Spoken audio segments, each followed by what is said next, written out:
This year has come and gone, and once again we're left with picking up the pieces and moving on. But that's too dramatic. We're talking about electronic entertainment aimed at children, or in my case, man-children. We'll start off with my honorable mention, that being Elden Ring. I know, it's heresy not to put this game as your game of the year, at least in your top 3, but there are issues that have prevented me from really enjoying Elden Ring. The biggest being the horrific performance problems. I've played this game on multiple machines, high-end, low-end, mid-range, and it will not stop hitching, no matter what graphics driver or in-game setting. Elden Ring will play just fine for a few minutes, and then the frame rate will absolutely tank, causing freezing and hitching before going back to normal. This is incredibly aggravating. For one thing, it's training me to expect it, so I'm constantly on edge that the game is going to break, and therefore, I'm not enjoying my time with it.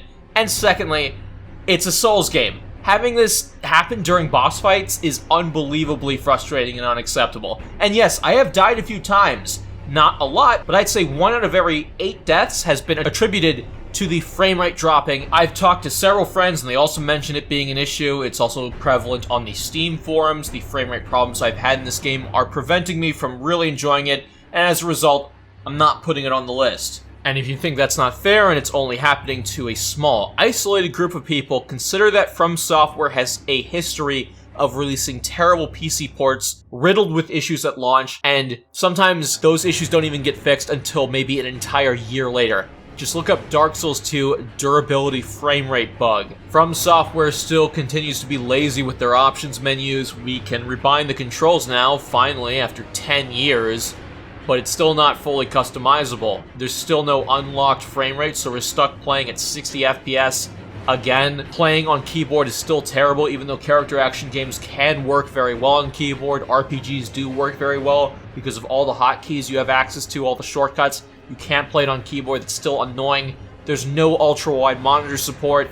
The list goes on. It's starting to come off as just lazy by this point. This is one of the best-selling games of the year, backed by a multi-billion-dollar publisher, and yet they outright refuse to fix things that have been requested for over 10 years, and it's been 10 months since this game was released, and the frame rate hitching problem is still there for me. Beyond the technical issues, I still have a problem with the direction this game went. From a gameplay standpoint, Elden Ring is still a fun game, but I cannot help but long for that spiderweb level design of the originals. The game has a great world with lots of content, but it leads to problems with level scaling, i.e. going back to earlier levels and finding other areas leads to disappointing boss fights, because instead of fighting that boss at the intended level, you are now fighting them at a much stronger standing, and that boss now becomes a total pushover. This almost never happens in the original games, and it's a massive problem here. The performance issues have it missing my top 5, but I still recommend you check it out if you haven't, and I will play a lot more of it once it has been patched. Until then, on to the actual list. Number 5, Fashion Police Squad. In an endless sea of boomer shooters that come out every year, it's nice to play something that really stands out aside from just gameplay. Fashion Police Squad is a game that just surprised the hell out of me. That's mainly due to its amazing writing. The game is genuinely funny and not in a groaning dad joke sort of manner. Basically, you're part of the Fashion Police Squad, and your goal is to stop bad dress code. What's more interesting is that the game doesn't come off as obnoxious or mean-spirited in this regard. You're just an officer of the law, serving and protecting, but instead of stopping bad guys, you're stopping bad fashion. The game actually channels the spirit of police work in the strangest way, and it actually kind of works here. The premise is the highlight. The game itself is fun, but it can get a bit repetitive. Fashion Police Squad has its share of variety through platforming, boss fights, and level design, and it's carried by a great soundtrack. But as far as boomer shooters go, it isn't lacking so much as it is facing a lot of stiff competition. But I did enjoy the presentation immensely, and while the gameplay didn't exactly match it, it was still fun to play, and as such, it scrapes by to number 5 on my list. Number 4, Kung Fu Kickball. My local multiplayer game of the year. This is Kung Foot from Rayman Legends turned into its own game. Throw in some super jumps and teleport dashing, and you've got an incredibly engaging soccer game. It's not only immensely fun to play, but it's also easy to get into. The level design and goal placement allow anyone of any skill level to quickly pick it up, and it's shocking how addictive it can get playing with your friends who are into it. The inclusion of online, plus an official Discord community, is always nice to see for those who are dedicated. Sadly, it's still hard to find games online unless you're dedicated, and there aren't any content updates since the game launched, so we haven't seen any crazy rule sets added in, or additional maps. I wish there was a little bit more in terms of content post-launch, but the base game has enough going for it for me to recommend. So much so I'm putting it at number 4 on the list. Number 3, Chained Echoes. Wow, a JRPG making my list? Is hell finally freezing over? Well, in fairness to the game, Chained Echoes is pretty great, and it manages to stand out due to not only getting a lot of things right, but also bucking some of the JRPG norms.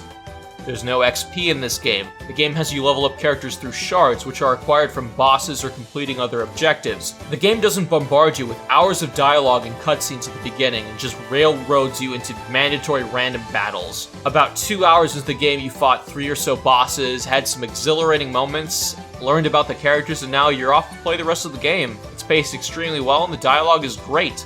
And after you'd think the game would get lazy and not do anything story-related for an hour or so, making you just fight random enemies for filler, it doesn't. It has you doing a really good quest that got me hooked.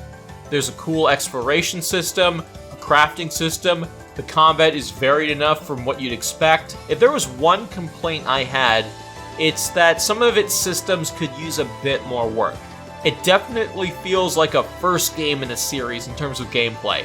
I think if the developers were to make a sequel or another game like this, building upon what they have, the game would be an absolute knockout. As such, we'll have to deal with pretty good gameplay with some great dialogue, and as a result, it gets number 3 on my list. Number 2, Rogue Legacy 2. A JRPG and a roguelike get on the same list. Jesus, am I in the correct timeline still? I debated whether I'd put this or Chained Echoes at number 2. It hardly seems fair. If we go by the first Rogue Legacy, it might not even scrape the top 5, but the developers had years to improve upon it for the sequel, and even more when it was in early access on Steam. Chained Echoes is the first game, and it's really good on its own, and that's going up against Rogue Legacy 2, and that's the sequel with time and experience. But you know what? Rogue Legacy 2 is such an improvement over the first that it completely invalidates playing it.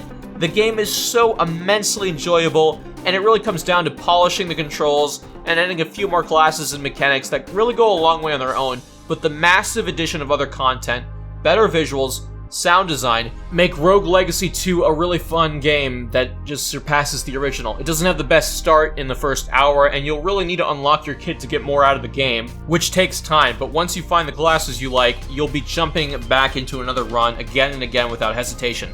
The gameplay is superb. As a roguelite, it's really great. I didn't really have any problems with this one. It was just fun. I picked it up, and after an hour or two, I was having a ton of fun with the new classes. The classes are really, really good in this game. Alright, game number 1, the game I enjoyed the most this year.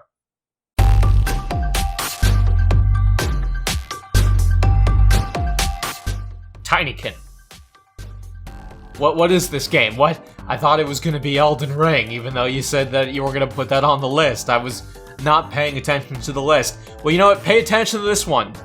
Because Tinykin is so good. Like, really, really good.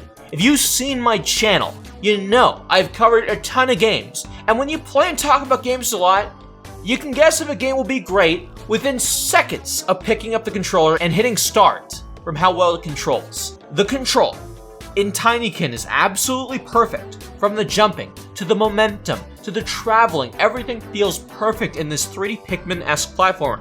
That might sound weird to just talk about how a game controls first, rather than other things like gameplay, the sound design, the music, the presentation, the level design, which Tinykin has all of that, and it's really good. But the control is so good that it creates this state of zen when you're playing it to begin with, and it only gets better. The game is just so much fun to play. I could talk about how the gameplay is a fun take on the Pikmin and 3D platformer formula by essentially combining the two. I can tell you how fun and whimsical the soundtrack is, and how well it matches the excellent levels and assets that resemble a Pikmin game.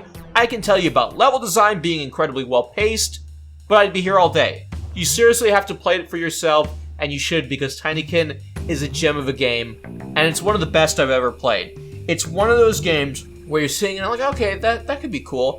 Let me pick that up.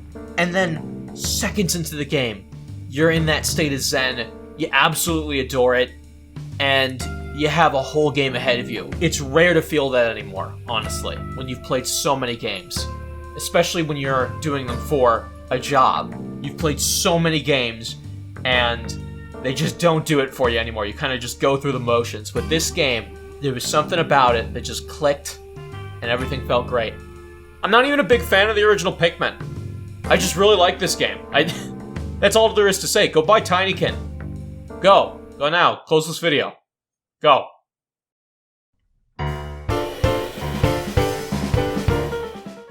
Alright, and that's it for the top 5 games of 2022. If you didn't close out the video when I told you to, I guess thank you for sticking around, and, yeah, that's it. So, top 5 worst games of the year will be coming out very soon. It's in the pipe. It's in YouTube's control system. It will be uploaded and initiated to your computers within a day or two. This is going to be one of the last videos I make for YouTube. I'm kind of getting bored and burned out on the platform. I kind of hate it now, and we'll see what happens after I release these final videos. But yeah, if you want to check out some more good games, I have a Steam curator page, and I also have the top 5 best games in early access that I checked out this year, so check that video out too. Alright guys, thank you very much for watching. I'll see you next time. I'm out.